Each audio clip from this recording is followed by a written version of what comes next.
ప్రతిరోజు దేవుని వాక్యం కొరకు మనం ఎదురు చూస్తున్నాం. దేవుడి వాక్యము ఈ దినం కొరకై ఏర్పాటు చేయబడిన వాక్యము లూకాసు వార్త 12వ అధ్యాయము 32వ వచనము చూద్దాం.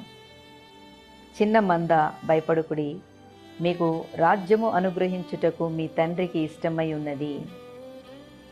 చిన్న ప్రార్థన.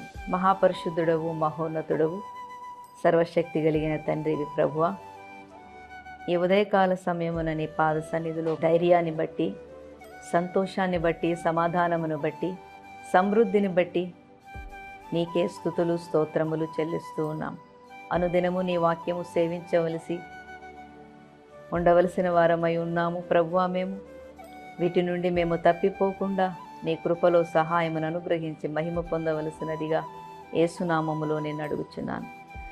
ఈ దినమున ఈ వాక్యము లూకాసు వార్తలో చెప్పబడినట్టు 32వ అధ్యాయములో, చిన్న మంద మీరు భయపడుకుడి, మీకు రాజ్యం అనుగ్రహించుటకు మీ తండ్రికి ఇష్టమై ఉన్నది.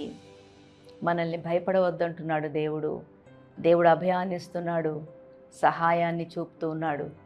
ఈ పై వచనాలు చూసినప్పుడు కాకులను పోలుస్తున్నాడు, అడవి గడ్డిని పోలుస్తున్నాడు. ఎలాగూ అంటే కాకులు వాటి యొక్క పోషణ గురించి చెప్తున్నాడు.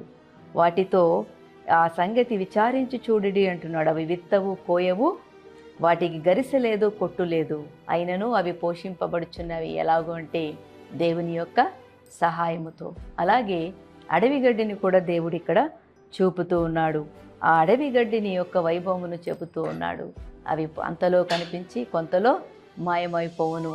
అవి మరి ఈ యొక్క దేవుని యొక్క పోలికను మనకు చూపుతున్నప్పుడు, దేవుని యొక్క పోలికను ఆయన మనల్ని చూపుతూ ఉన్నప్పుడు, వేటి గురించి మీరు విచారించవద్దు, ఏమి తిందుమో, ఏమి త్రాగుదమో, ఏమి ధరించుకుందుమో అనే యొక్క ప్రయాస ఈ లోకములో ఉన్నవారమైనటువంటి మనందరికీ కూడా ఉంది.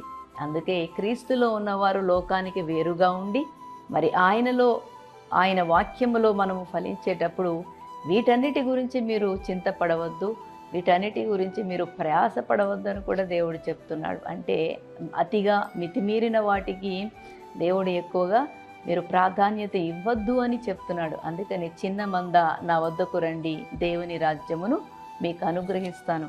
మీరు ఎప్పుడైతే దేవుని రాజ్యాన్ని వెతుకుతారో వాటన్నిటినీ మీకు నేను అనుగ్రహించే దేవుడై ఉన్నానని ప్రభు ఇక్కడ మనకు ఆయన యొక్క వాక్యంతో చెప్తున్నాడండి. అలాగే మనం దేని గురించి చింతపడకుండా, బాధపడకుండా, అన్నిటినీ చూసుకునే దేవుడు, అన్నిటినీ సరిచేసే దేవుడు, అన్నిటినీ సమకూర్చే దేవుడు, అన్నిటినీ సమాధానపరిచే దేవుడు మన దేవుడై ఉన్నాడు. కనుక ఇటు దేవుణ్ణి మనము కలిగి ఉన్నందుకు దేవునికి స్తోత్రాలు, స్తుతులు చెల్లిస్తూ ఉన్నాను. దేవుడి పరిశుద్ధ వాక్యాన్ని దీవించునుగాక. Thank you.